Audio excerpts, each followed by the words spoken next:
So today, you stand on the doorstep of determining what your legacy is going to be. It's in your hands to determine where you're going to go from here.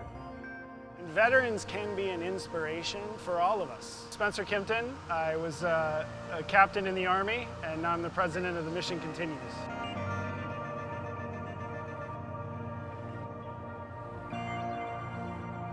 The concept of continued service after service in the military was pioneered by veterans in the wake of World War II. Once I became a civilian, I kind of felt like, what am I doing? The Mission Continues really offered me that chance, not just to engage with fellow veterans, but to give back to my community in a meaningful way. This generation of veterans is much smaller than the generations that have preceded us, but they're part of an all-volunteer force that all stood up and said that they would serve our country.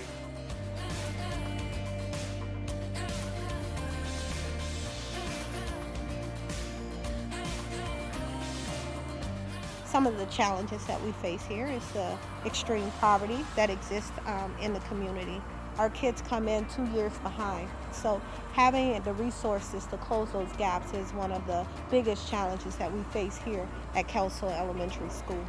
Sometimes you feel like you're alone in the battle, but knowing that you have veterans and people who have served your country, who are willing to come back and serve the community, just showing that you care, you're committed to the young lives that are still here. I think JFK said it better than anyone. Ask not what your country can do for you, but what can you do for your country? I think this country definitely needs veterans. We're definitely assets to this nation, as we were when we were in the military. We're not liabilities. The projects that we do take time to really put in the work to make things happen. And the skills that the veterans bring to these different projects that we do is beyond incredible. Seeing veterans have unique impact in protecting the environment, combating chronic homelessness, and providing mentorship to at-risk kids. We just keep in contact to see how we can continue after the project to just be there to support the community and make the difference.